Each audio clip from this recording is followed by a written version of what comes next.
What is up, Rio Hondo Prep football fans, and welcome to week number 5, or is it week 4? I lose track sometimes with how quickly the season does go, but that will be a theme today on the podcast as it is officially week 4 and Rio Hondo Prep's 5th game of the season. And wouldn't you know it, we just started this thing and we are pretty much at the halfway point. Why is that? Well, we only have 9 games this year, so that is something to always consider.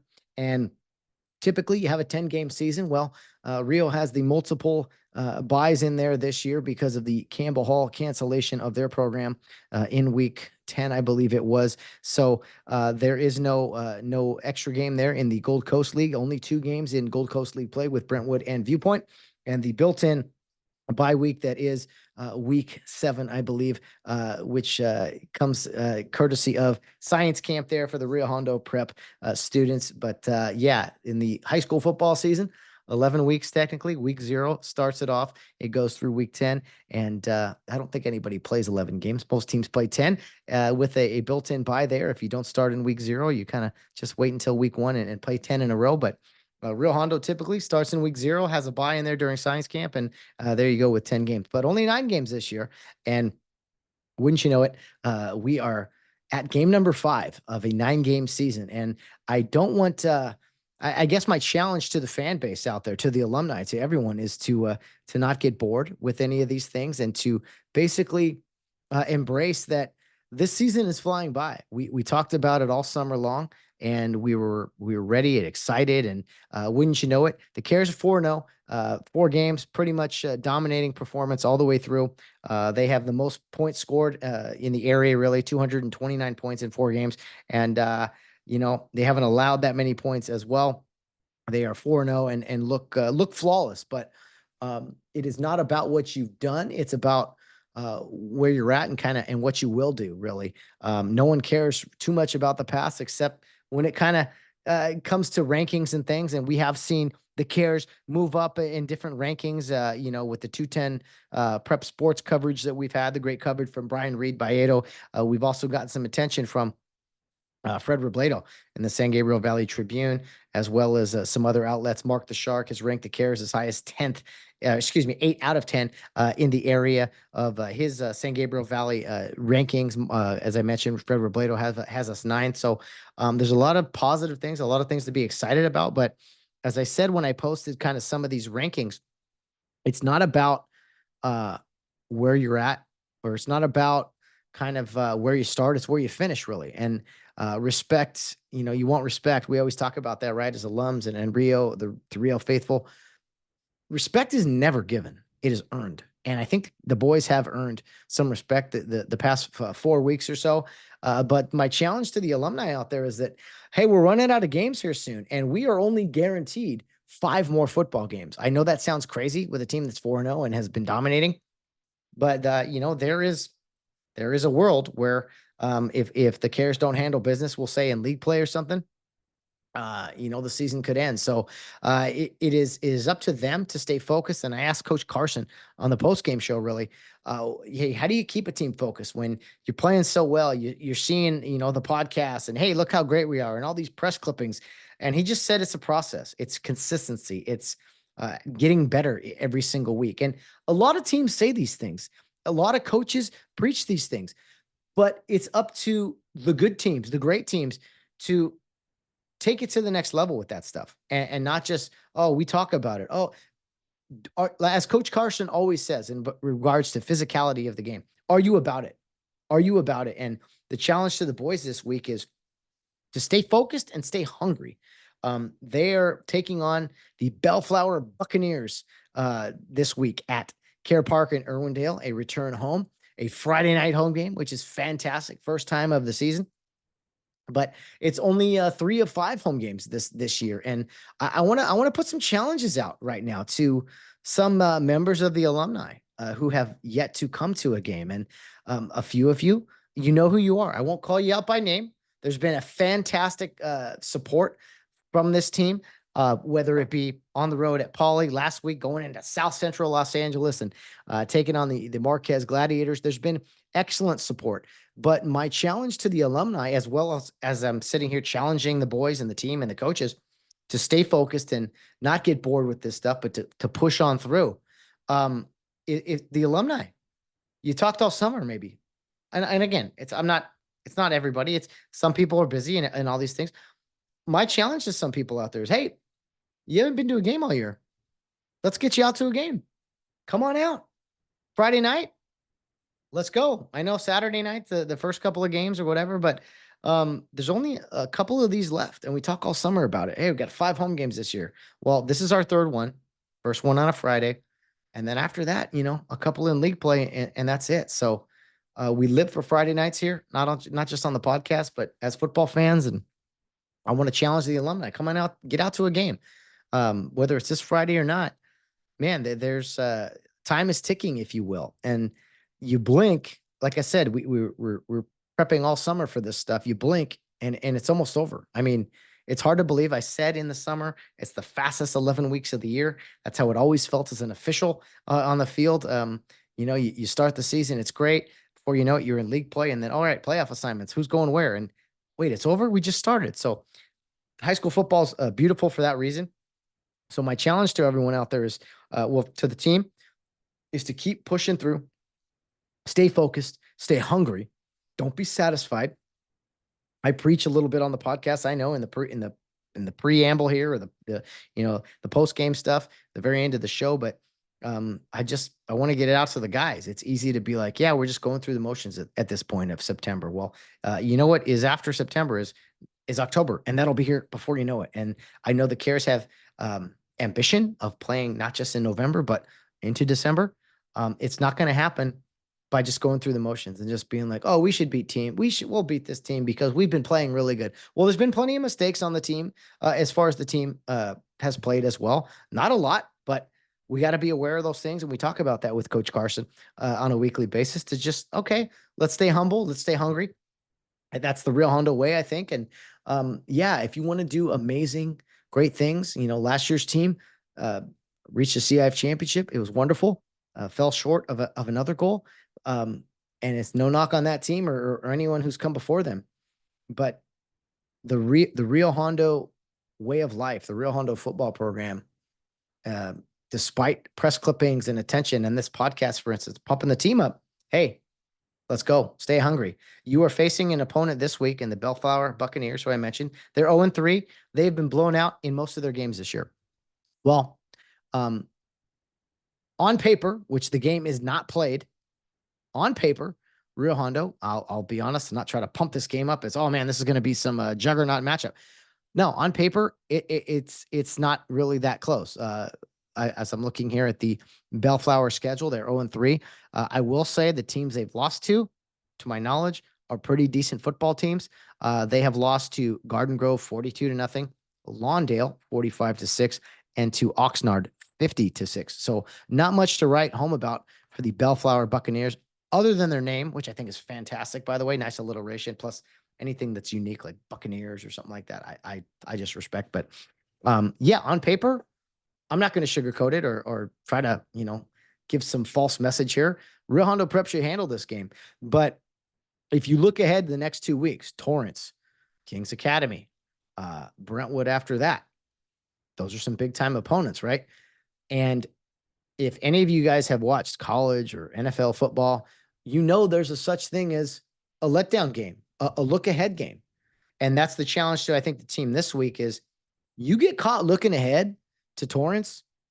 Sure, you should on paper dominate this team. I'm not going to say you won't. The way you've been playing, the way they've been playing, that's, if you had to make a guess, that's probably how it's going to go, how it should go. But we don't do the should game. We don't do the shoulda, coulda, woulda thing. It's about showing up, being consistent, being the best version of yourself, not worrying about who you're playing. You focus on you, and not in a selfish way, but in a personal accountability way. You can still get injured, we'll say, in a game where you're supposed to beat somebody bad. And I'm not saying beat a team bad or whatever. I'm just saying I often come in here and be like, man, this is a huge game. And they're all huge games because there's only 9 of them this year. And my challenge to the alumni again, If you haven't got out to a game, get out to one, man. There's a couple, this is the last real home game. Before, let's see, we have after this 2 road games, and then no, is it a bye? Anyway, it's the last home game. I try not to look too far ahead as kind of my message here, but we know we've circled certain games on the calendar, and Bellflower, a new opponent, and I think that's another thing is you always respect your opponent, no matter who you're playing. Play hard, treat them like they are a playoff team, no matter who it is. Because if you don't, you could get sloppy. Maybe you don't lose the game, but you can get sloppy. You can get hurt because you weren't going all out on something. And so that's the challenge. It doesn't matter who you're playing. It could be Charter Oak, it could be Webb. You stay locked in. You do your pregame warm-ups the same way. You go about with the same intensity level that you always do. You never overlook anybody because you are the real Hondo Prep Cares. And you know how many schools have overlooked you. We take pride in that. We go into that. That's a badge of honor for us, is when schools overlook us. Oh, yeah, they're just a little whatever. And we play with pride. And so when a team is 0-3 and maybe they're at a breaking point of their season as well, where they can phone it in, which is not quite time yet. It's kind of they're at a point of the season. It's like, hey, we can turn this around and maybe get a W. When a team is hungry for their first win after a few weeks, especially of getting their heads kicked in, that's a dangerous team. That is a dangerous team. So on paper, again, are we playing this game on paper? If we're playing it on paper, we'll just send in the article right now to the 210 Prep Sports, but we're not doing that. We got to strap on, get out there, and handle business. And you never, ever take anybody lightly. It doesn't matter who they are. Because the second you start doing that, well, you're starting to lose future games because you're not taking each and every opponent seriously. And you always need to do that. Coach Carson talked about consistency, not getting caught up in your headlines, your press clippings, what goes into this podcast. Let's go. Stay focused. Stay focused. That's my 2 cents. Do what you do regularly. Make it a habit. And so play good football. There's plenty of, again, negative things that the Cares got to work on. They've turned the ball over a few times. Special teams in different facets of the game have been, hit or miss. So there's plenty of things to work on. You're not perfect. And I'll give you this. There's still plenty of people out there that think you as a team, Rio Hondo, you don't deserve certain respect. You're just that school there in Arcadia that's, you never play anybody. So don't let a false sense of security, we'll say, seep into to those helmets. Stay ready to go and keep fighting and keep working hard. I mentioned that the Bellflower Buccaneers are 0-3, and I mentioned their scores, but that means nothing. It's time to play football on Friday night, and I hope that the boys show up, and I hope some alumni show up who have not yet made it out to a game, and if you don't, well, there's 2 more home games after that. But let's get some support around this team. It's been great so far. Impressed with all the fans that made it out to a Marquez last week, a great showing at Pauley, and of course the other home games. But you got to embrace, what's left of the season. I know it's weird to talk about, but the season flies by. You got to cherish every snap, every home game, because there's not many guarantees other than the 5 left on our schedule. So we're technically at the halfway point, but with 9 games, it even feels even faster than that. So let's stay focused, Rio, not just the players, the coaches, but the fans, the alumni, everyone as well. Let's take every game seriously, go into it focused, work hard, and hopefully come out healthy and on top. And of course, playing with the class that Rio Hondo Prep demonstrated for many, many decades. I want to quickly get to a rules segment today. I haven't yet mentioned our guest today, by the way, pardon me. But if you follow the podcast, then beforehand, because we post a picture, a few of them anyway, about our upcoming guests. We're going to be joined today by Jon Echevarria from the class of 2001. Jon was a senior when I was a sophomore, so kind of some overlap time there. We were teammates briefly when us sophomores got called up, for the playoffs, when you get to suit up on the varsity team and maybe fill out the roster a little bit so you look a little bigger than you are as far as the numbers go. And so that's always a great time. And for so many of our current players, man, they were not just dressing as freshmen and sophomores, but starting in some cases. So it doesn't always go that way. Typically at Rio, when you're a freshman or sophomore, if you're a decent player, you get called up, and yeah, that was a special moment, a special time. So I got to tag along with John's class, a great senior class. I'll forget some names, pardon me if I do, but Chris Rossiter, Ryan Press, Dave Hong, Kyle Corral, Jason Dinius, some absolute stud football players from that class that were leaders that year and led Rio to a championship after the 1999 showing that fell short. And at this time in Rio's history, this is right at the 8-man era, right? And things were at a kind of a boiling point, I guess you'll say. Rio had been to the finals in 95, won in 96, 97, 98. Lost in the semifinals, surprisingly, in 1999, but then would come back in 2000 and win a championship over Kuyama. And then the following year, my junior year, 2001, beat Joshua Springs in a very, very memorable game. So whatever that is, let's see, 6 trips to the finals in 7 years with 5 championship appearances. It was time to move out of the 8-man era at that point. But Jon Echevarria was a running back on that team in 2000 that had some ups and downs, but got hot at the playoffs. And Jon was running the ball alongside some other great players there. And so you're going to hear from him about his experience and also how now with the podcast and kind of the social media coverage, it's kind of come full circle for guys like Jon, who now brings his son out to games and shows him kind of, the Rio program, and is very proud of the fact that his son will one day, play at Rio, hopefully. And Jon's, paid attention to the program. And I'm very proud of that, bringing people, alumni and things who have come back and, taken notice and have rooted for the Rio Hondo Prep Cares, because that's honestly what it's all about, what the podcast is all about. So before we get to Jon's interview, I want to briefly get to a rules portion of the podcast that we have on the pregame show, of course.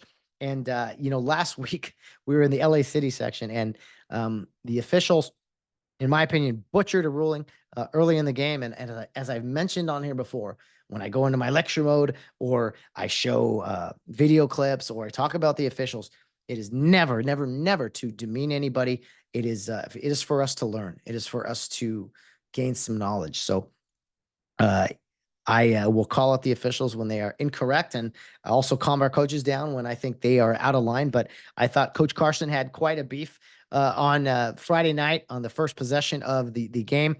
There was a punt situation where we kind of brought the house, sent 2 guys after the kick. I'm not sure who it was exactly, but 2 guys kind of went all out to block the kick and partially tipped it and pretty much cleaned out the punter, right? The ball did go beyond the line of scrimmage, so it was still a live ball, hot ball, right? Had the defense us touched it in that case, the offense could have then recovered it, or in the rule book case, R being the receiving team and K being the kicking team. But we did make contact and pretty rough contact with the punter that would generally entice a roughing the kicker penalty. And there is a difference, of course, we've talked about on the podcast, between roughing the kicker and running into the kicker.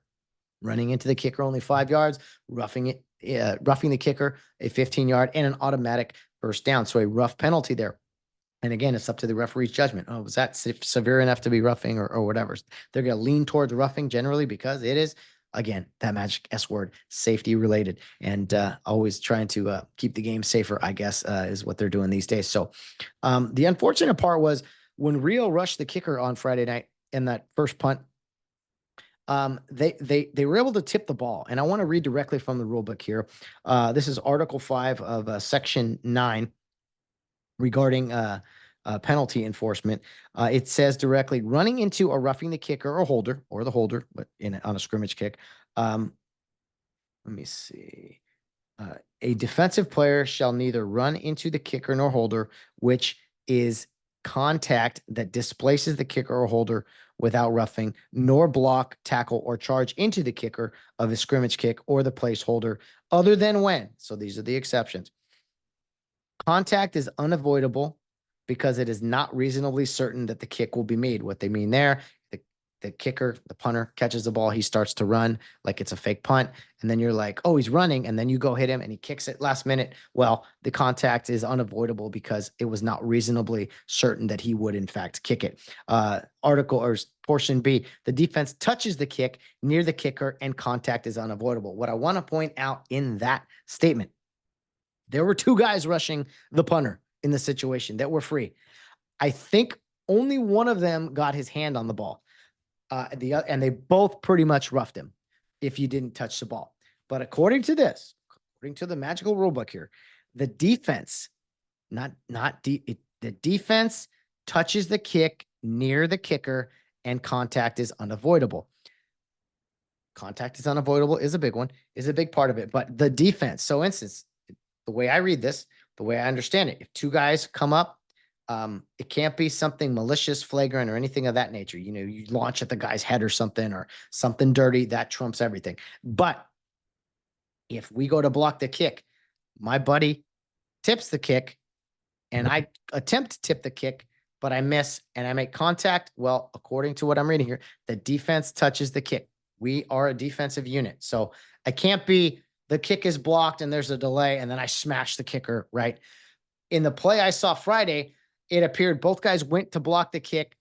One of them tipped it and the other guy roughed the kicker. So it was actually a little more difficult play to officiate than it may have seemed because there was two guys there going after him.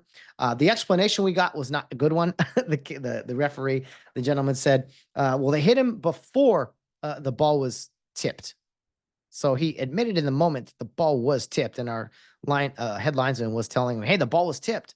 But the white hat kind of, just said, no, I'm going with it. I'm sticking with my flag. So the explanation was not great. Coach Carson was rather heated. I was trying my best to, get the officials' attention and things, but didn't go our way. And they kept the ball. And fortunately it worked out for us. But so that was an odd play as far as two players approaching the punter. One of them tipped it, the other guy hit him. But according to what I read there, again, the defense touches the kick near the kicker and contact is unavoidable. Well, they're going to block the kick. And if one of them tips the ball, all bets are off unless the contact again was malicious, some type of unnecessary or whatever. Let me see. Contact is slight and is partially caused by the movement of the kicker. So yeah, if there's a little brush of his body or something because of his movement stepping into the defender or something, it's got to jump out at you, right? And there was clear contact. There was a clear, it was enough, in my opinion, to be roughing had the ball not got tipped. But we did, in fact, tip it. The defense touched the ball, as it says here, near the kicker. So therefore, like, for instance, if the ball got kicked not near the kicker and we cleaned him out and the ball like went to the line of scrimmage and, for instance, was blocked over there, well, that would still constitute roughing the kicker because the ball is not, you didn't touch the ball near where the kicker was. He kicked it. He got a clean kickoff. And even though it maybe had been a line drive into someone, well, you still can't clean the kicker out. The theory, the reason for this rule is I'm going, or a couple guys are going to block the kick. If we're selling out and we're going to hit it, we're going to tip the ball. Well, there will be some contact, even if it is a little rough, if you will, to constitute a roughing the kicker foul. I don't know if that makes sense to you guys. I'm just throwing that out there based off of something that happened last week. And when I do bring up the rules, I'm trying to do situations and scenarios that we obviously saw firsthand in some way. And that way it's a little more relevant to you guys. I think that's a little bit better way of describing the weekly rule portion of the pregame show here on the Charge to Keep podcast. All right. I have rambled away plenty here on the intro. It's time to get to our featured guest of the day. He wore number 1 as a tailback for Rio Hondo Prep in the late 90s and the year 2000, took Rio into the 21st century along with his teammates and won the first championship of the 2000s back there in the year 2000 to be exact. Jon Echevarria played on the West Covina Cardinals, and I know a lot of West Covina Cardinals who ended up at Rio. A lot of great running backs from the West Covina Cardinals, and we talk about that briefly in the interview here. So I will step aside and let you guys listen to Jonny Ech, the great running back for the Cares back in 2000 there. And if you see John at the game, be sure to say hello. I know he's out at a lot of these. I think his kid is playing in Care as well. So some fun conversations, some fun memories going down, going back in time with John there again, who was a senior when I was a sophomore. So some great crossover. And I know he's a huge fan of the podcast and of Rio Hondo Prep football. All right, let's now get to our featured guests, Jon Echevarria. All right, we are now joined by Jon Echevarria from the class of 2001. And once upon a time, I got to tag along as a sophomore when this guy was a senior, going on to win a championship back in 2000. Teammates, Johnny, for only a couple of weeks, but it was mostly you seniors that were running around terrorizing us sophomores, trying to tear our heads off in practice. But hey, that's just one of the big traditions out there. What's up, bro? How's it going, Matt?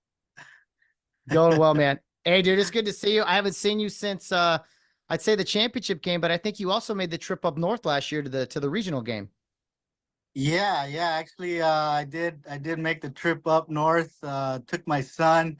I actually wanted to take him to the championship game, but he was busy. He was doing some other stuff, and I was like, "You want to go to the game?" And he was like, "Nah, I'm okay."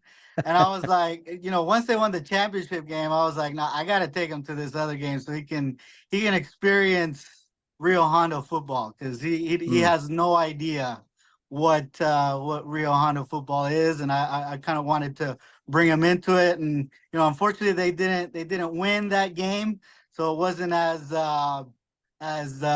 exciting as that championship game last year was. I wish I would have brought him, but there's always this year. Yeah. Hey, there's always the next year. The future is now, if you know what I mean. And Jon, Yeah. talk to me about that championship game at Santa Monica. I saw so many countless members of the alumni, decades, generations of former players that came out for that game.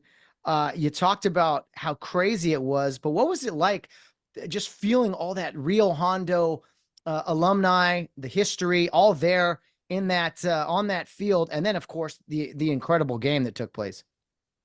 Yeah, it was crazy. It was quite a great experience seeing it.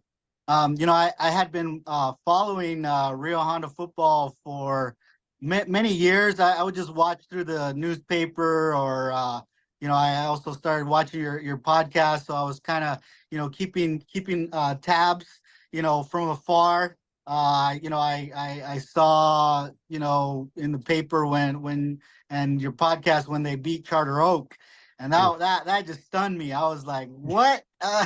Like I live, right down the street from Charter Oak High School, and I know how Charter Oak is. I mean, they got a big school, and we were a school of when we were back, our days in our high school, we had 81 students when I graduated. So I was like, man, how do we go from a 81 student school to now beating, Charter Oak, which has like thousands of students, man? I was just, I was in awe, So when that happened, I started kind of keeping, closer tabs on it because it just kind of brought back, good memories of our days when we used to play. It was, it was awesome.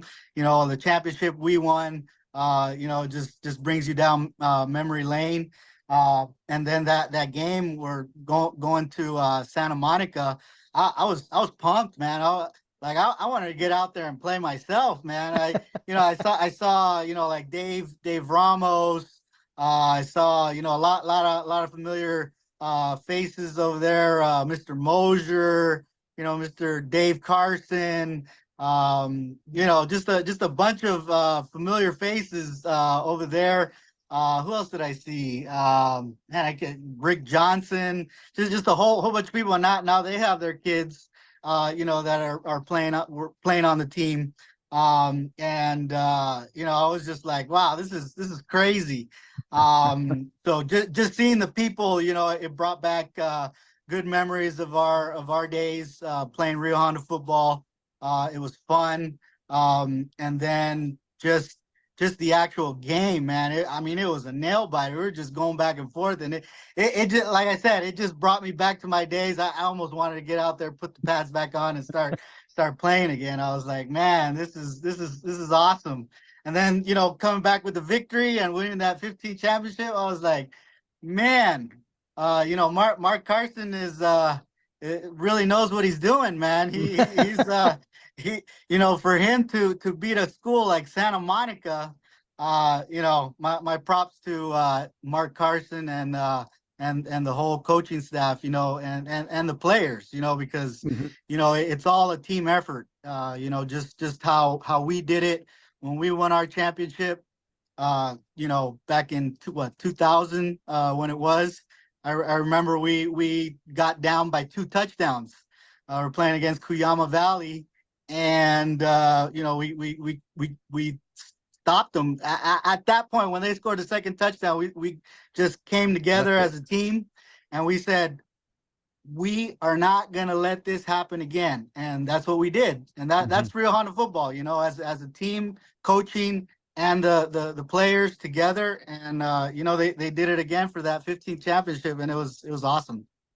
Yeah, it was incredible just to see everybody rally, coming up to me, talking to me. And, when I started this thing, John, I wasn't sure how people would respond to it all, but I just felt like there was this real Honda football. It's a lot of things. I mean, it's a ministry, it's a special place. To me, it's the most unique football program really in America. And if you've been a part of it, you know what I'm talking about. And then to see where it has evolved, I think, we all have our favorite teams. You went to UCLA, so you're a proud Bruin, fan, and we got our sports teams, but there's something about cheering for your high school. Maybe some people would find it odd, but I tell those people, like, you know what, you don't get it, and that's okay. But we're proud to still cheer for our high school many, many years after we graduated.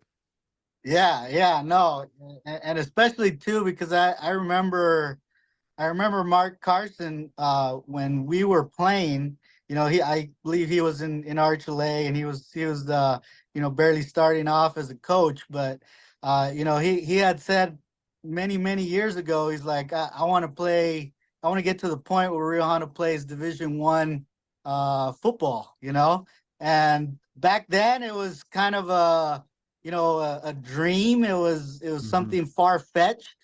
It was something that you know, we kind of imagined it because we were the first ones. I remember, I was a sophomore, and that was when we first started playing the 11-man football.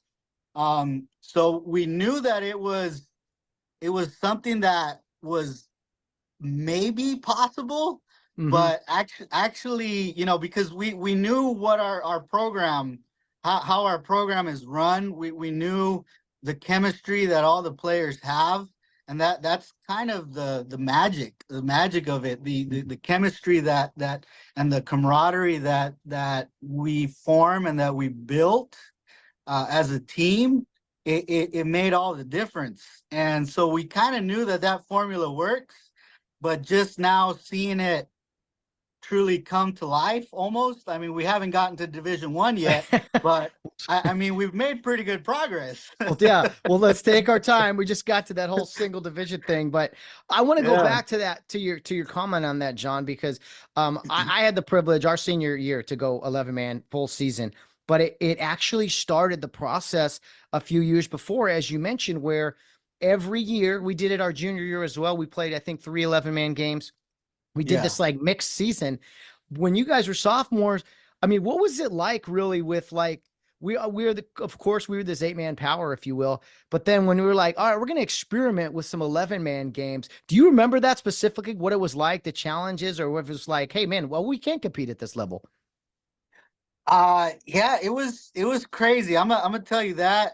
I mean, the first 11-man game, I remember I played tailback, and actually it was this was the year where Jacob Blake was the tailback.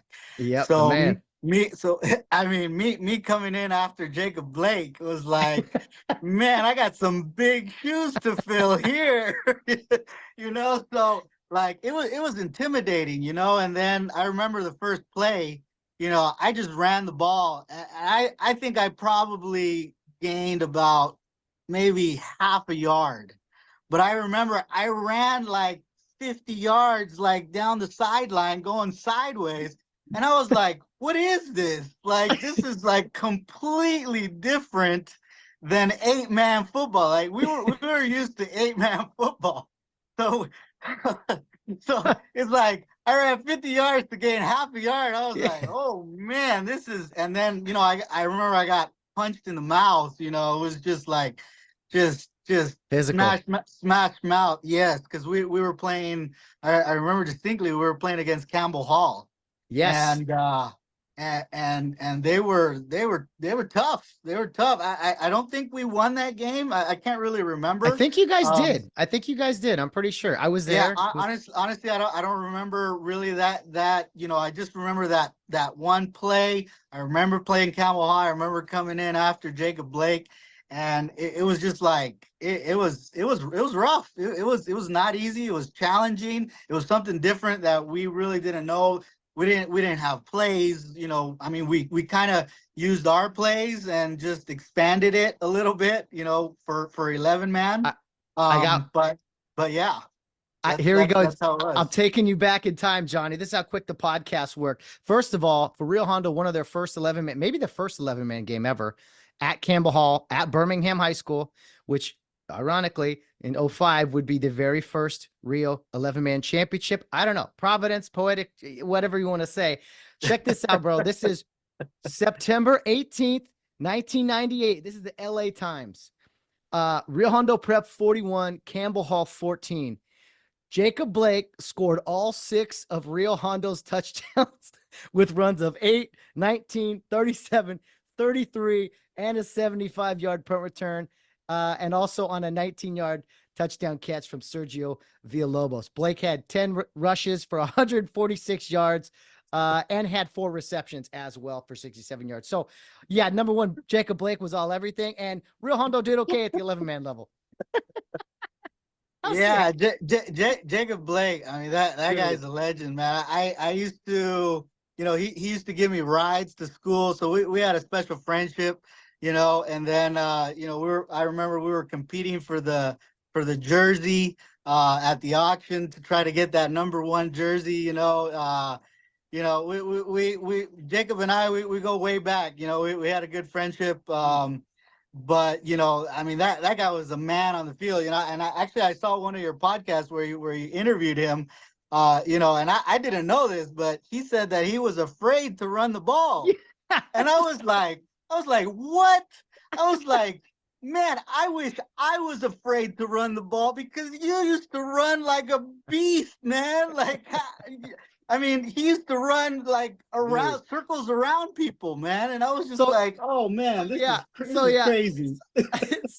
so Blake scores 6 touchdowns, and then all right, yeah, let's send in the sophomore Echevarria. Hey, Exactly. go get your head kicked in. Yeah, and then run 50 yards to gain half a yard, man. That's what oh, this is good stuff, bro. Yeah, I remember that article, and so I just looked it up real quick. But yeah, I was at that game. I was like, man, Rio could compete at this level. Oh, you know, you need a Jacob Blake on your team, but yeah, dude. Yeah, we did. He wore that number 1 when he graduated. On you wore the number 1. Jay Lett wore it. I think my teammate Paul Hampton, but some great running backs really kind of rocking that jersey. So and then he got at the auction. He was rocking it on the interview we did. We got to get him back on just to bring the legend back, because man, what a bunch of dude, you guys are a bunch of you come from a long line of West Covina Cardinal running backs, running back greats that played at Rio Hondo. Mr. Weidman always reminds me of that. So some great Cardinal running backs over the years for Rio Hondo. Yeah, Mr. Weidman, the classic you know, Cardinal coach. Not only him, but Mr. Phil Horton. He was my coach as well. Mr. Carson for a little while. Dave Carson Jr. Yeah. He was my coach as well, and Tim Lunny. Yeah, the Cardinals. You know, we had yeah, we had a lot of great you know, Cardinal players, Jordan Ross too. I remember he asked me one season, he's like, hey man, I need to borrow your helmet. And I was like, sure, like no problem. Like, I didn't have any use for it. So I was like, sure. He was borrowing my helmet for a little while, you know, Jordan Ross. Man, who else? Man, well, there's some guys later on, Antonio Alanis and Nick Preciado and guys like that. There you go. Antonio Man, Alanis. I actually coached him. I actually oh, coached did you? Antonio. Okay, man, Yeah, you talk yeah. about a beast. You talk about a Yeah, beast. I miss these old Care Youth League, a sense of pride with the teams we played on. Gators for me, Cardinals for you. What was your Care experience like, John? When did you find Care? And you mentioned your coaches there. What was Care like for you as a kid? Care was great. Care was great for me. I mean, I have a lot of great memories from playing at Care Youth League. Um, I started when I believe I was around 4 years old, 4 or 5. I was Wow. around that age. I can't really remember. I was young. But probably around 5 years old. I started, and I believe I started because I had some girl cousins that they were actually on choral.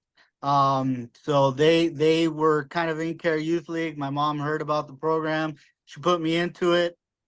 Um, and like I said, I really had no idea anything about sports. I mean, both of my parents, they were not born in this country. So they came in here and they were just, middle class, working hard parents, didn't really know a whole lot about sports. And, little by little, I just started learning the games. I didn't really, I remember I believe when I first started, I used to play center. Let's just put it that way. I used to play center. I had no idea what sports was like. All right. Um, but I started playing center, and actually, I think that first year when we played, I started liking football because I believe we actually won our championship because we had this one stud guy. He actually ended up playing NFL. Like we knew how good he was, and his name was PK Sam. Oh, wow. And PK Sam, he actually ended up playing for Florida State. He went to Florida State. He played with Chris Right. Ricks. That's right. He had this amazing, twirling catch touchdown, like a 52-yard Hail Mary pass that he caught in the end zone from Chris Ricks, who was a Amat alum. He went to Amat. He played quarterback, and he tossed it to PK Sam. He scored in the end zone, and it was actually against Florida. So it was a Florida State. It was like the rivalry, biggest Yeah. game. I mean, if you look it up, PK Sam, it's an amazing catch, and he used to play on our team. So we knew how good he was. We knew that he was gonna go far because every time you gave the ball to PK Sam, it was a guaranteed touchdown. So I think that early on, that was where I started kind of falling in love with football, and just all sports in general. And then actually after that, I think PK Sam he got signed by the Patriots, and that year that they got signed, they won Wow. the Super Bowl. So Wow. homeboy got himself a Super Bowl ring. He was on the practice squad, but I mean, Hey, I knew from young early on that he was gonna go far, and he did. not So many yeah, guys. those were my Cardinal days. Yeah. Anthony, A Anthony juggernaut. Soto, Oh, Anthony Soto, the Soto, Soto family. My the goodness. Soto family, Kyle Woo. Corral. Man, there's just so many names Brandon Buchanan, Buke. Kyle Buchanan. Yeah. I think he was your age, right, Kyle and Yeah. and Kyle was a year below Brandon. me, and Brandon was a year above me. Oh, okay, Yeah. yeah. So those guys, Malcolm brothers. I don't know if you remember the Malcolm Jimmy brothers. Malcolm. Yeah. Jimmy, Yeah. Jimmy Jimmy, Malcolm. yeah, Oh my goodness. Yeah, dude. You yeah, got some. man. I came up with George Colley, Jan Balon, Jordan Ross. They were on the Cardinals when I came up through. Uh, Jam Balon, yeah, I remember yeah. Jan. Dude, good fond Yep. memories. What about high school, man? You go into high school and to play real football is special. We mentioned some names already: Kyle Corral, Jason Dinius, Ryan Press, Dave Hong, J.R. Calderon. I may be missing Yeah, some guys there, but that was your class, man. That was your senior class, teammates all the way through Rio Hondo football years. yeah, man. Playing against Ryan Prest. I mean, Oh, that guy was a beast, man. He scary. was he was 6'3", 210 pounds, like fit as a whistle, and he could run, and he was huge. And Kyle Corral with the what do you call Crazy. it? Like the finesse little passes, that Yeah, he used to crazy legs. make. Crazy legs. He'd run around and find a way. He used to play. I remember he played safety, and he'd pick everything off sometimes. It's Yeah, like Cal Corral would come up clutch. good stuff. J.R. Calderon with the tackle pull. I Oh yeah. felt like the safest person behind J.R. Calderon. Okay, he was the wall that was pulling right around the corner on a power 31, and he would just smash everything in front of me and create holes that I could just get through, man. It, You it could was hide behind him, dude. Using I the could. size of the advantage. Just I'll tell you, hide behind. I was like 5'6", a buck maybe 40 at junior year, man. Hey, And you I learned to just run I just fast. used to hide behind them, and I would eke in the touchdowns.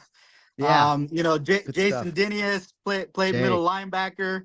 Oh, He was a beast too, man. He just had a knack for the middle linebacker position and tackling. Man, he was just hard nosed, JD. man. You got it. JD, who else? Yeah, all those guys. Those Will are all the guys. Orsberg, Will Those are Orsberg. Will Oshburn. That's right. He's caught some passes too. Split in, I think. He was pretty Mm-hmm. fast. Mm-hmm. Yeah, yeah. All, Real all, all Will. those guys, and then you guys with Ryan Westavorty and Eric Winterberg and Brad you, Hanna. Brad Hanna, Bradley. Yeah, yeah. Good old Oh Brad. man, Oh, the man, all strongest all grips those around. guys. Dude, we need a Well, reunion of some kind. Yeah, that's the thing. for We haven't sure. talked in a while, man. And it's just like you remember all this stuff so vividly, especially, when you're coming up as a sophomores watching the seniors, and you're just like, we're tackling dummies for these guys. And it was a lot of fun. I remember Yeah, I mean, go. imagine me going against Seth Dinius. Oh, Okay. dude. Oh, yeah, poor guy. I saw Ryan Press. or I or went, or, or even or even Jason Ramos, man. yeah. Oh, yeah. Oh, it's scary. I was like, I'm not going out there. Are you out of your mind? Dude, Yeah, absolutely. dude, it was for me it was scary, but actually we had Chris Rossiter. That guy was a speed demon, man. C. That Ross, guy, that's right. dude, he was so fat, and he actually started at tailback, but then he got That's right. injured. Broke his collarbone, and then I had to come in. So I came in, and I was slower. I was nowhere near as fast as Chris. I mean, that guy he was a Dude, he was an cheetah, dude. athlete. He Yeah. was a cheetah. Like, he used to take the ball and just fly. Yeah. And I mean, I was fast, but I wasn't that fast. you know. So yeah, I mean, all these guys, and just playing these games, and practices, and it just brings back a lot of memories. Hmm. And that's essentially why I want to pass that spirit, I don't even know what to call it, but that those memories, just The pass those bond. on, and try to get that feeling of pride and accomplishment.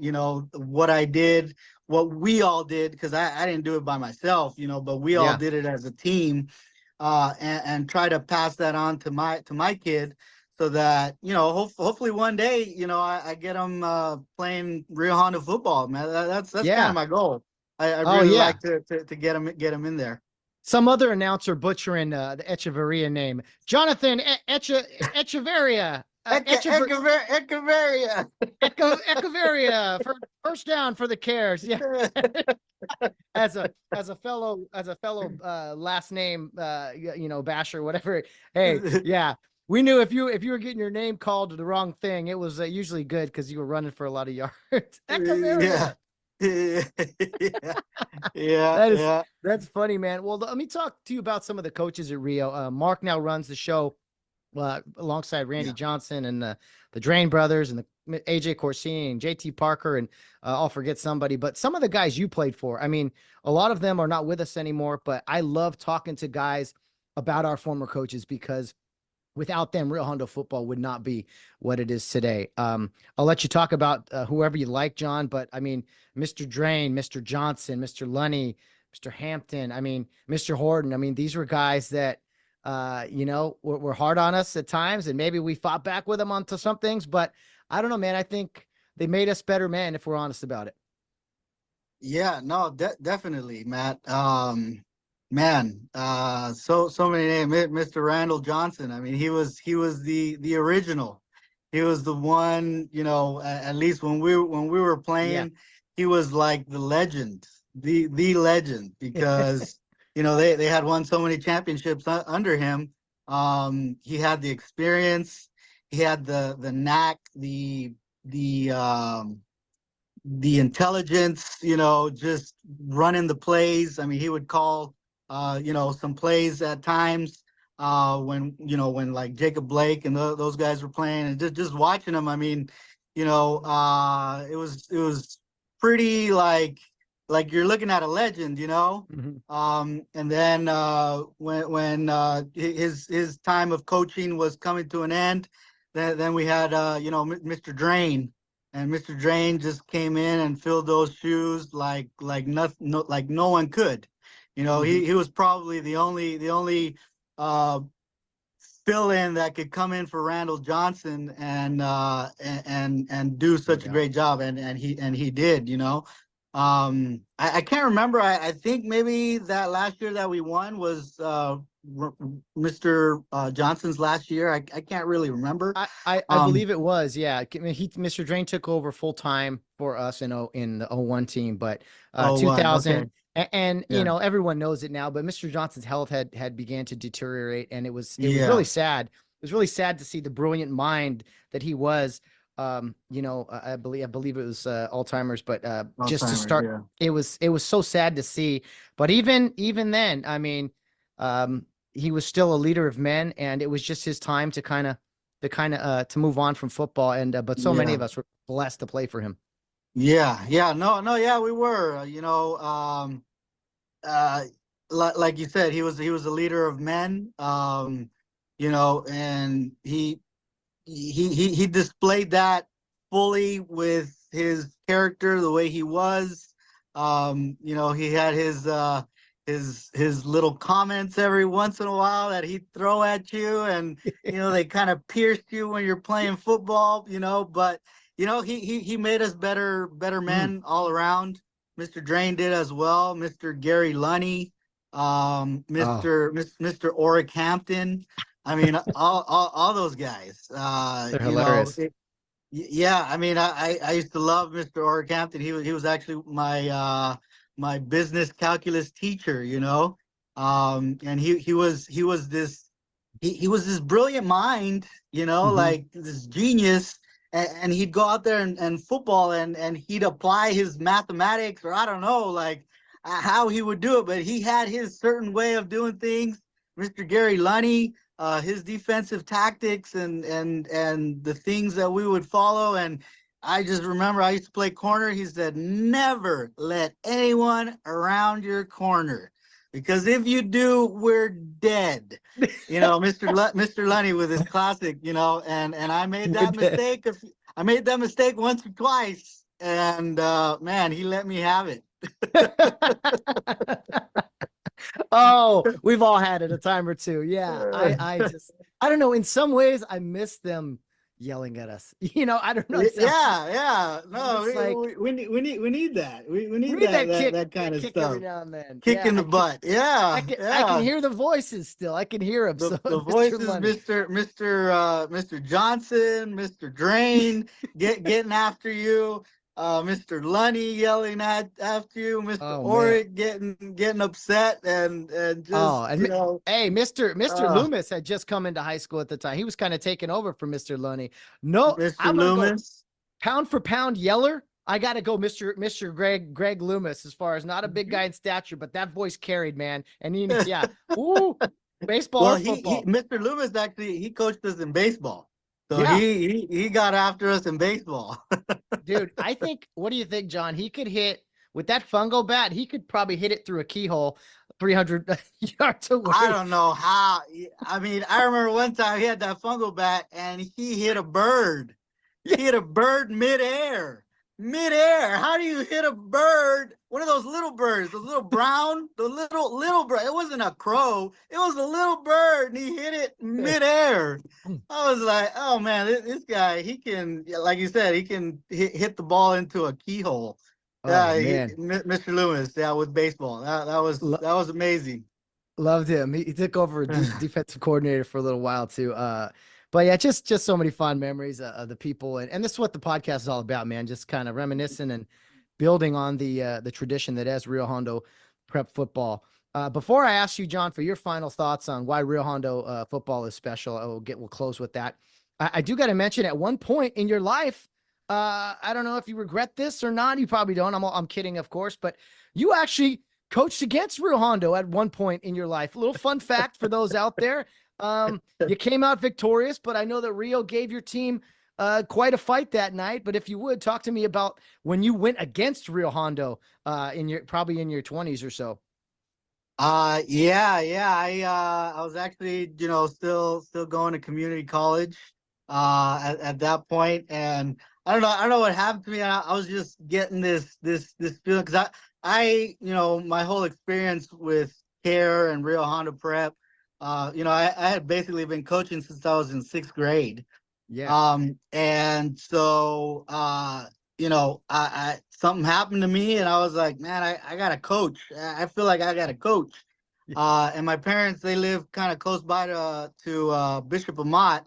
And I was like, well, let me see if I can, go coach at Bishop. I don't know. I mean, I had heard that they were a good school, and I like baseball as well as football. So I was like, let me go see if I can get a coaching job. I went down, talked with the head varsity baseball coach, who was Kenny Kendrina. And then I talked to him, and he was like, you got the job. And I was like, okay, cool. So I started coaching JV baseball there with a guy who ended up becoming a good buddy of mine, Randy Guitron. So me and him, we did the 1-2 punch, working as coaches over there at Bishop Amat. And actually, since we coached JV, we didn't go to playoffs. So our main thing was winning league championship. And for those 3 years that I coached there with Randy, we ended up winning league champions 3 times against Mater Dei. Nice. Nice. What are the other schools? Man, I forgot the other schools, but I mean Mater Dei. That's a name. Cool. That's a name in and of itself, right there. LaSalle, all those schools. So going up against them and coaching these guys, and in some seasons we turned things around because we were doing terrible. Yeah. But yeah, it was fun. And then all of a sudden, I don't remember if it was my 2nd year or 3rd year. I think it may have been the 3rd year, my final year of coaching there. They were like, yeah, we're gonna play. Randy came to me one day and he was like, we're gonna play Rio Hondo Prep. And I was like, Rio Hondo Prep? I was like, not Rio Hondo, right? We're playing Rio Hondo Prep. And he was like, yeah, Rio Hondo Prep. He's like, why? What's the big deal? I was like, man, that's my school. So me going coaching JVs and taking the bus and driving over there, I'm like, oh man, this is weird. This is crazy. Like going up against my alma mater, and like seeing these guys.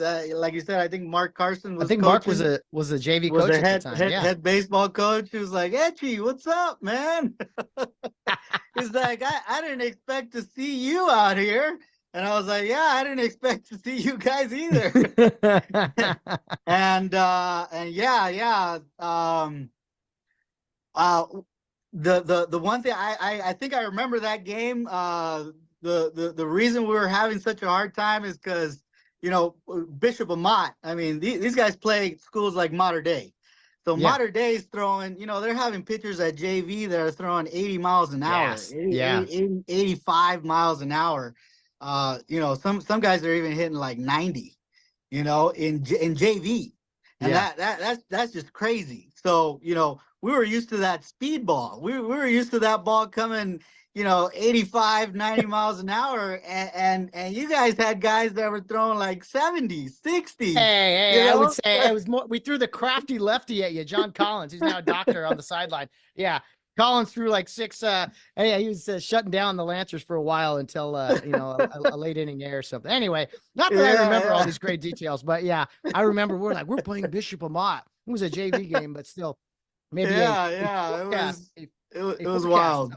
of playing bigger schools. I think Amat Yeah, yeah, it earned a little. definitely was, and somehow I was intertwined into that forecasting, right? That That's hilarious. That's hilarious. foreshadowing. Yeah, Yeah, no doubt. man. Well, Johnny, we covered a lot so far. If you would, man, just your opportunity really for the alumni, for the current players, the parents, whoever, just kind of understand from your perspective why Rio Hondo Prep football is special to you, what it means. You kind of, a lot of people, I guess, I don't know a better way to say this, but a lot of people came back last year to get more involved and just, watch the games, even if it's just online. But if you could, man, sum up what Rio Hondo football means to you and why it is a special program. Wow. Yeah, that it's hard to put into words. But definitely Real Hunter Prep football means a lot. It's very special. Like you said before, it's almost sacred of sorts. Our sacred field.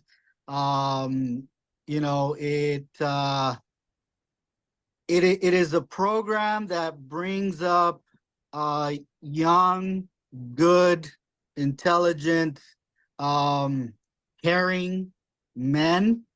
Um, puts them through challenges, and brings them up in a great atmosphere that I really don't think you can find anywhere else.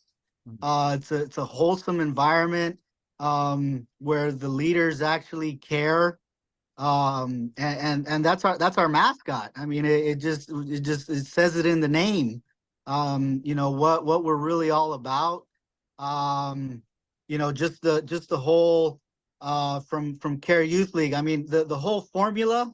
And I kind of took a little bit of that formula with my nonprofit that I'm working on as well.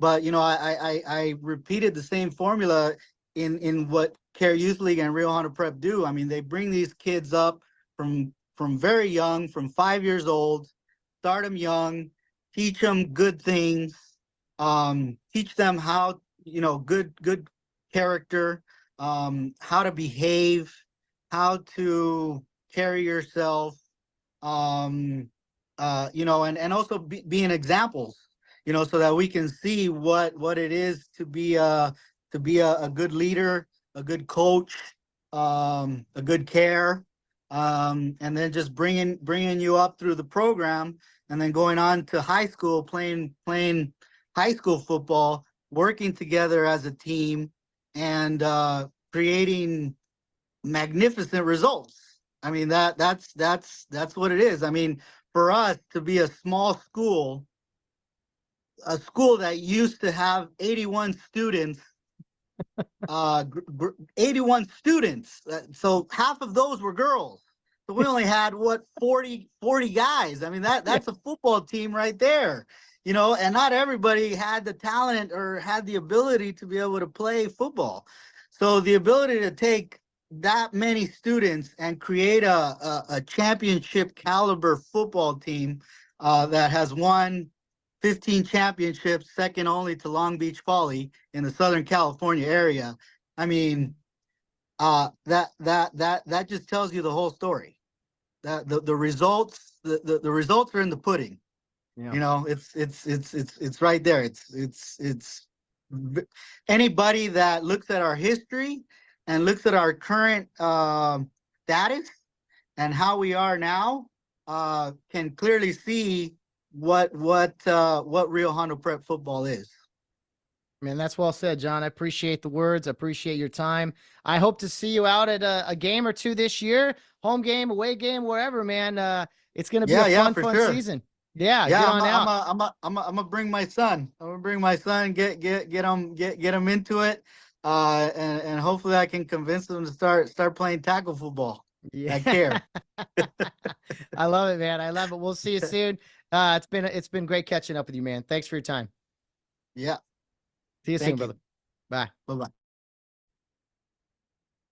Jonny Ech bringing it on the pregame show this week. Jon Echevarria, the class of 2001. Some great energy there, some great conversations going down memory lane, and looking to the future, not just with this current team, but also Rio Hondo Prep football far down the road, maybe with another Echevarria rocking the number one or just running around out there. It would be really cool to see as we start to see future generations come out from past generations and following their father's footsteps, all those good things. So always fun to catch up with a former teammate, former well current member of the alumni, and hear about the status of the program and kind of coming back around and being involved and just watching games. And like I said, one of my goals is to make this just part of your weekend football viewing habits. Whether you watch your college team Saturday and your NFL team Sunday, I hope fans are taking the time. It's a busy weekend, I know, but to at least watch a little bit of the real football games and get out to them if they can, or watch on the NFHS network. I think it helps everything grow. And as I watch our YouTube channel and our social media posts, our Instagram, every time I post a story, I was like, oh, cool. 100 people looked at it. Now it's starting to get into the 200s every time I post something. So we're growing, man, little by little, slowly but surely. And I'm just looking forward to see where this podcast goes, where this program goes, as the sky is the limit, and we're trying to grow it, one day at a time, and to keep this program special and tell the world about Rio Hondo Prep football, because I think it is a story, as I've often said, that needs to be told, excuse me, needs to be told, and to everyone out there who maybe didn't know much about Rio before this, you're a family member or of a player or something. Man, hopefully you get a little idea of what it's like from the past, and hearing from former players to know just how special this program is. So it's a story, again, that needs to be told